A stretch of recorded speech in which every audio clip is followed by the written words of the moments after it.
Hello, Paisanos, it's Ian63, and I finally finished playing through Robocop vs. the Terminator, and I have to say, what an amazing video game this was, well, on the Sega Genesis. The Super Nintendo is okay in my opinion, but the Sega Genesis version was just superior. But I think the Super Nintendo had better, story, cutscenes, and overall graphics and stuff, while the Sega Genesis had better music, gameplay, and, controls. In a perfect world where both of these versions are combined, we have the ultimate Robocop vs. Terminator video game. But let's get on and showcase it with my gameplay footage. Now, my only flaw with this game is it's going to be its story and stuff, and you're going to get that to the soon. But first, let's play this awesome, clip and stuff. Excellent. Just love that, man. And the music, holy shit, man. This is just peak. I know I'm normally a Super Nintendo guy, but this is one of the cases where the Sega Genesis really outdoes the Super Nintendo here. Just that sound effect alone is it's already just giving me hype. Now, granted, the story is bad and stuff in this version. The Super Nintendo version is much better. It explains the story clearer and stuff.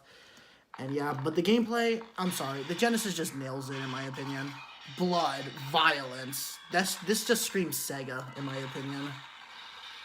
But yeah, after when you can go through this and stuff, up to the first stage where I pretty much went through, I just still love that music, man.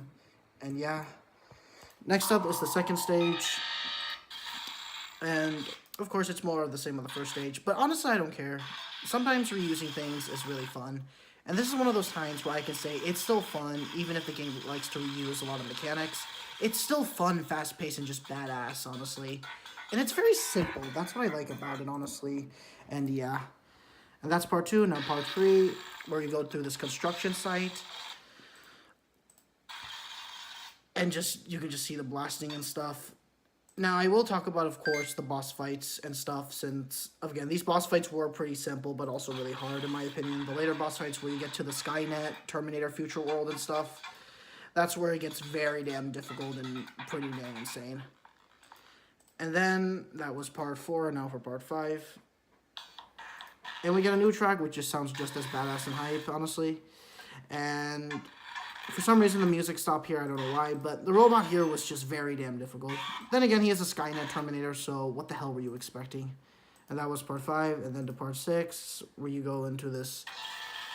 I think this is the future of the Skynet, I believe, although it looks pretty ugly. The Super Nintendo of this version looks so much better, since it looks like a futuristic area. But here, it looks kind of ugly and stuff, but that was part 6, and then part 7. And then you're in this robot factory and stuff. And yeah. And then after spamming a bunch of bullets and stuff, and yeah. Now, back what I was saying about, that was part 7, back to what I was saying about the story, I don't think the story isn't, properly explained here, because it talks about, I don't know, wiping out the world, but in the Super Nintendo, it has Robocop just rebuilding a new world after he defeats Skynet and stuff, and that makes more sense, since Robocop was known for that stuff. He was violent, but a hero isn't violent, honestly, if it means to protect the world against the Skynet odds and stuff, and yeah, and that's part 8. I also love these sound effects because they just feel good and listen to. And the Wall of Skynet, this is where it excels, in my opinion, in terms of its gameplay, not through dialogue. And honestly, just you blasting through these damn robots, honestly, and just putting their place is just amazing. And now for the final part, part 10. Here we go. Skynet, detective on the Skynet boss. Music again is just amazing, honestly, and yep. And this final boss against the Skynet himself, it's much better on the Super Nintendo since he's doing this gothic horror, wavy HDMA layer 3 sprite, graphical effects. And that looks much better than this, static face. But I still think, the gameplay was much more better here, in my opinion. Like I said, the best Robocop vs. Terminator game if we get a balance between both of them, in my opinion. So yeah. And then, of course, that was Robocop vs. Terminator. He gets knocked out and destroyed. We do a cool badass pose. And that was Robocop vs. Terminator. Stage clear. And we save the world. And here's the credits where it talks about the rest of the story, the ending. And it doesn't make any sense. The Super Nintendo is much better since it just rebuilds life. This is erasing life. I don't know why. But whatever. That's Robocop vs. the Terminator. An amazing 2D platforming video game that still holds up very well to this day in 2026.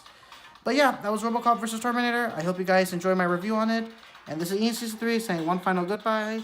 And farewell to Robocop versus the Terminator. An amazing 2D platforming video game from start to finish. And yeah, excellent. This is Ian Season 3 saying farewell.